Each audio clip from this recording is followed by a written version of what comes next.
بسم اللہ الرحمن الرحیم۔ سورہ کوثر کو پڑھنے کے فائدے، اس کے وظیفے کے بارے میں۔ سورہ کوثر قرآن کی 108ویں سورہ ہے۔ یہ قرآن کے 30ویں پارے میں موجود ہے۔ قرآن کی سب سے چھوٹی سورہ ہے۔ کچھ لوگ اسے مکی سورہ کہتے ہیں اور کچھ لوگ اسے مدنی سورہ کہتے ہیں۔ یہ سورہ بہت چھوٹی ہے لیکن اس کو پڑھنے کے بے شمار فائدے ہیں۔ سورہ کوثر کب نازل ہوئی تھی؟ یہ سورہ تب نازل ہوئی تھی جب ہمارے پیارے نبی حضرت محمد مصطفیٰ صلی اللہ علیہ وسلم بہت برے دور سے گزر رہے تھے۔ اس وقت مسلمانوں پر بہت ظلم ہو رہے تھے اور مسلمانوں کی تعداد بھی بہت کم ہو گئی تھی۔ اس کے علاوہ جب ہمارے پیارے نبی کی دونوں اولادیں شہید ہو گئی تھی تب کسی دشمن نے پیارے نبی کو کہا تھا کہ اب تمہارے کوئی اولاد نہیں بچے گی۔ دشمنوں نے حضرت محمد مصطفیٰ صلی اللہ علیہ وسلم کو کہا تھا کہ اسلام کو آگے بڑھانے کے لیے تمہاری نسلیں ختم ہو چکی ہے، اب تمہارا کوئی ونش نہیں بچا ہے، کیونکہ پیارے نبی کے دونوں بیٹوں کی موت ہو چکی تھی۔ اس وقت ہمارے پیارے نبی کی 2 سے 3 بیٹیاں بھی تھیں، لیکن اس وقت بیٹوں کو ہی وش چلانے والا مانا جاتا تھا۔ دشمنوں نے آپ کا بہت مذاق بنایا۔ ایسے برے اور مشکل وقت میں اللہ نے سورہ کوثر کو نازل کیا۔ سورہ کوثر میں کن باتوں کا ذکر ہے؟ جو سب سے پہلے ضروری بات اس میں بتائی گئی ہے، جب کسی کو اپنی زندگی سے کھو دیتے ہیں تب اللہ اسے کسی اور چیز میں بدل دیتا ہے۔ اس کے علاوہ سورہ کوثر میں 3 بہت ضروری آیتیں شامل ہیں جن میں 3 باتیں بتائی گئی ہے جو اس پرکار ہے۔ پہلی آیت میں یہ بتایا گیا ہے کہ جنت میں کوثر نام کی ایک ندی ہے جو جنتی لوگوں کے لیے بنائی گئی ہے، جس کے کنارے سونے کے ہوں گے اور یہ ندی موتی کے اوپر بہے گی، جس کا پانی دودھ سے بھی زیادہ سفید ہوگا اور شہد سے بھی زیادہ میٹھا ہوگا۔ یہ ندی کا پانی سبھی جنتی لوگوں کے لیے ہوگا جو ہر روز اس کا پانی پی سکیں گے۔ دوسری آیت میں یہ بتایا گیا ہے کہ ہمیں ہمیشہ اللہ سے دعا کرنا چاہیے اور اسی کے لیے ہمیشہ اپنی ساری چیزیں قربان کر دینی چاہیے، چاہے وہ وقت ہو یا دولت، سب کچھ اللہ کے لیے کرنا چاہیے۔ اس سے یہ مطلب ہے کہ جب آپ کی ہر چیز اللہ پر قربان کرتے ہو تب اللہ آپ کو اور زیادہ دیتا ہے۔ اس آیت میں اللہ نے پیارے نبی کو اونٹ کی قربانی کرنے کا بھی حکم دیا تھا۔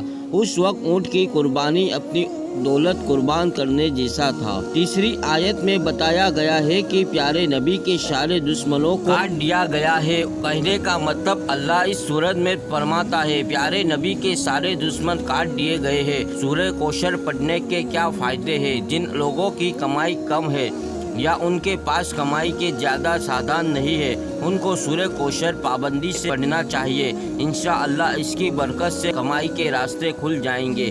جن کی اولادیں جنم کے بعد ہی مر جاتی ہے یا زیادہ وقت تک زندہ نہیں رہتی انہیں سورہ کوثر پڑھنا چاہیے، جس کی فضیلت سے اللہ انہیں لمبی زندگی عطا فرمائے گا۔ جو شخص پابندی سے اس سورت کو پڑھے گا اسے قیامت کے دن جنت کی کوثر نہر کا پانی پینے کو ملے گا۔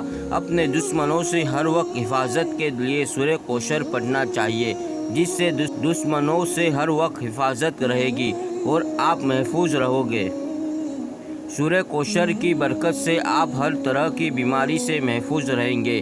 اگر پہلے سے کوئی بیماری ہوگی وہ بھی اس سورت کی برکت سے ختم ہو جائے گی۔ سورہ کوثر پابندی سے پڑھنے والے شخص کی ہر مراد پوری ہوتی ہے، اسی لیے ہر مراد کو پوری کرنے کے لیے سورہ کوثر پڑھے۔ اگر کسی کی شادی میں رکاوٹ آ رہی ہے یا رشتہ ہوتے ہوتے ٹوٹ جا رہا ہے تو اسے چاہیے کہ سورہ کوثر ہر عشاء کی نماز کے بعد پابندی سے پڑھے، جس سے رشتوں میں آ رہی رکاوٹ میں چھٹکارا ملے گا۔ اگر کسی کی یادداشت کمزور ہے یعنی اسے کچھ یاد نہیں رہتا تو اسے اس سورت کو ضرور پڑھنا چاہیے، جس سے اس کی دماغی حالت میں سدھار ہو سکے اور یادداشت مضبوط ہوگی۔ سورہ کوثر غریبی کم کرنے اور اپنے مال کی حفاظت کے لیے پڑھتے رہنا چاہیے۔ اگر کسی کا ویپار یا بزنس بہت اچھا چل رہا ہے اور وہ چاہتا ہے کہ یہ ویپار ایسا ہی چلتا رہے تو اسے پابندی سے سورہ کوثر ہر دن پڑھنا چاہیے۔ جس کی فضیلت سے بزنس میں بہت منافع ہوگا۔ اس کے علاوہ بھی اس سورت کو پڑھنے کے بے شمار فائدے ہیں۔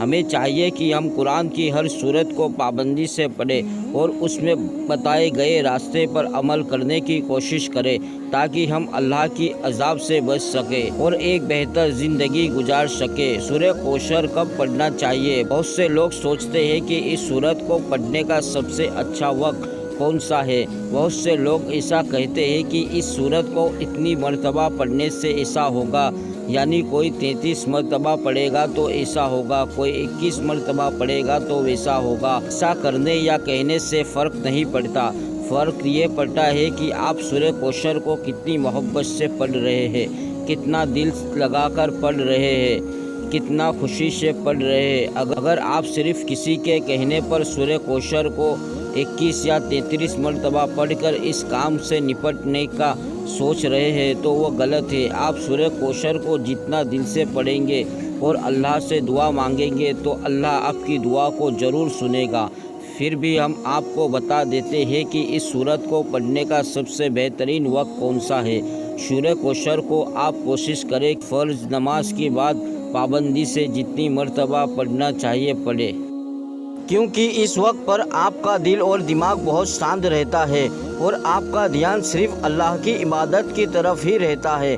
باقی آپ عشاء کی نماز کے بعد بھی اسے پڑھ سکتے ہیں، کیونکہ عشاء کی وقت بھی آپ ہر کام سے فری ہو جاتے ہیں اور سونے سے پہلے اللہ کی عبادت کر کے سوتے ہیں۔ پھر بھی آپ کو جب وقت ملے آپ یہ سورہ کا ذکر کرتے رہے تاکہ آپ کو اس سورہ کوثر کے پڑھنے سے فائدے ملتے رہے۔ سورہ کوثر کا وظیفہ کیا ہے؟ سورہ کوثر کا استعمال آپ وظیفے کے طور پر بھی کر سکتے ہیں۔ سورہ کوثر میں وہ طاقت ہے جو آپ کو ہر پریشانی سے نکال سکتی ہے۔ سورہ کوثر کا وظیفہ کر کے آپ الگ الگ مصیبتوں یا پریشانیوں سے نکل سکتے ہیں۔ ہم نے دیکھا ہے کہ انٹرنیٹ پر سورہ کوثر کو لے کر الگ الگ وظیفے بتائے گئے ہیں۔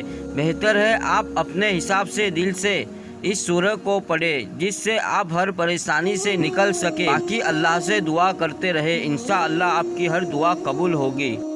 اللہ ہم سب کو قرآن کی تلاوت کرنے اور دین پر چلنے اور 5 وقت کی نماز پڑھنے کی توفیق عطا فرمائے۔